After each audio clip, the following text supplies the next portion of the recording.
কি বিষয়ের উপর আজকে মৎস্য দপ্তরের 2025 এবং 26 অর্থ বছরে আমাদের দপ্তরের যে অ্যাচিভমেন্ট বা আমাদের যে বাজেট ছিল সেটা আমরা কতটা অ্যাচিভ করতে পেরেছি সেই বিষয়ের উপর আলোচনা হবে। এবং 2026 এবং 27 অর্থ বছরের এটা ফার্স্ট আমাদের রিভিউ মিটিং হচ্ছে স্টেট লেভেল। আপনারা জানেন এটা আমাদের রুটিন ওয়ার্ক, প্রতি বছর আমরা অ্যাটলিস্ট দুটো রিভিউ মিটিং করার চেষ্টা করি। তো এই বছরে এটা ফার্স্ট টাইম আমাদের স্টেট লেভেল রিভিউ মিটিং হচ্ছে। সামনের মাস থেকে আমরা জেলা ভিত্তিক রিভিউ মিটিং এ যাব। তো আজকের রিভিউ মিটিং এর সিদ্ধান্ত হবে, আলোচনা হবে গত ফিনান্সিয়াল ইয়ারে আমাদের কতটা অ্যাচিভমেন্ট হয়েছে, আমাদের কোন কোন জায়গাতে আমাদের ঘাটতি ছিল, এর বাইরেও রাজ্যে মাছের যে চাহিদা যেটা রয়েছে সেটা পূরণ করতে আমরা কতটা সচেষ্ট হয়েছি, আরো কতটা ঘাটতি রয়েছে, সমস্ত বিষয়ের উপর আলোচনা হবে। তার সাথে সাথে পুরো বছরে আমরা বিভিন্ন সাব ডিভিশন, ডিস্ট্রিক্টে কিংবা ব্লক লেভেলে যে সমস্ত ফান্ড দিয়েছি, টাকা আমরা প্রদান করেছিলাম, সেটা কিভাবে তারা ইউটিলাইজ করেছেন, কোথাও আনস্পেন্ড আছে কিনা, না কি কারণে সেটা আনস্পেন্ড থাকলো, এই সমস্ত বিষয়ের উপর কিন্তু পুঙ্খানুপুঙ্খভাবে দিনভর আলোচনা হবে। আজকের এই রিভিউ মিটিং সম্পূর্ণ অফিসিয়াল মিটিং, আমাদের সাব ডিভিশনাল অফিসার থেকে শুরু করে স্টেট লেভেল আমাদের হায়ার অথরিটি সবাই রয়েছেন।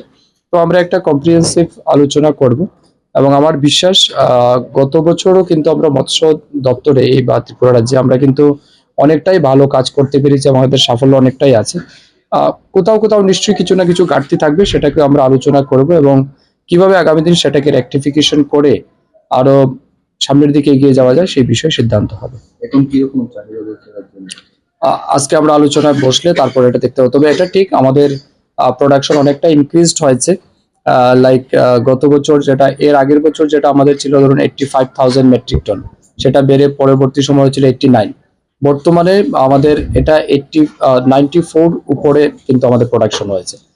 এর মূল কারণ হচ্ছে আমরা কিন্তু ফিশারি ডিপার্টমেন্টের মাধ্যমে বিভিন্ন স্কিম, যেমন আমাদের স্টেট ফান্ডেড স্কিম যেগুলি আছে, মুখ্যমন্ত্রী মৎস্য বিকাশ যোজনা, সেন্ট্রাল গভর্নমেন্টের স্কিম যেমন প্রধানমন্ত্রী মৎস্য সম্পদা যোজনা, এই দুইটা স্কিমের আওতায় কিন্তু রাজ্যে অনেকগুলি পুকুর আমরা নির্মাণ করেছি, নতুন পুকুর খনন করা হয়েছে, পরিত্যক্ত জলাশয় যেগুলি ছিল সেগুলি সংস্কার করা হয়েছে। স্বাভাবিক কারণে কিন্তু জলাশয়ের এরিয়াটা বৃদ্ধি পেয়েছে, মাছ চাষও স্বাভাবিক কারণে সেখানে বৃদ্ধি হবে বা প্রোডাকশনটা বাড়বে।